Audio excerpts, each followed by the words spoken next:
हा एक अत्यंत विचलित करणारा व्हिडिओ ठाण्यातला आम्ही जेव्हा पाहिला तेव्हा आम्ही अस्वस्थ झालो सर.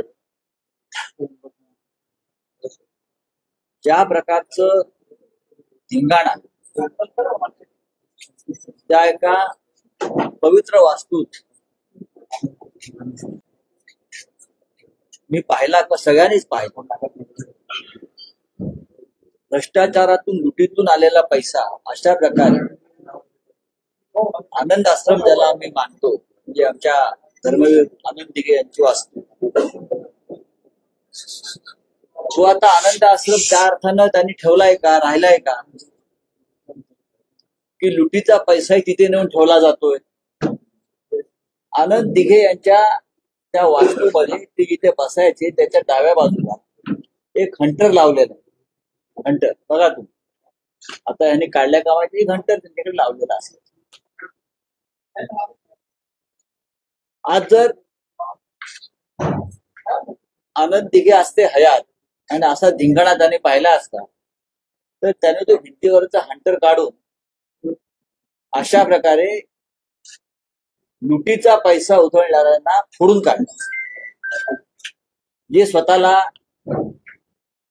आनंद दिघे यांचे काय वारसदार वगैरे मानतात, आनंद दिघ्यांचा हा वारसा. तो आनंद दिघे अशा पद्धतीनं वागणाऱ्यांचं ते समर्थन करीत नाही.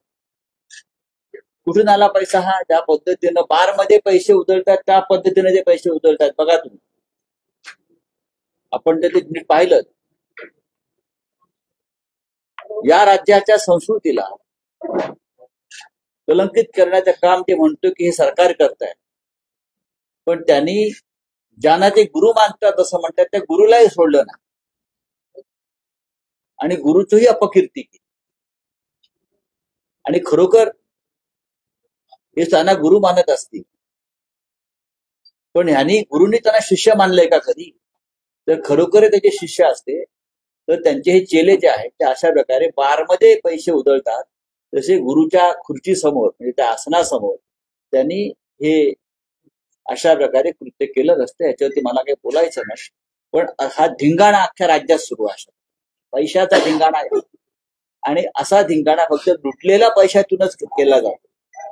कष्टाच्या पैशातून अशा प्रकारे प्रत्येक ठिकाणी, सार्वजनिक ठिकाणी, धार्मिक ठिकाणी, पवित्र ठिकाणी असे पैसे उडवले जात नाही.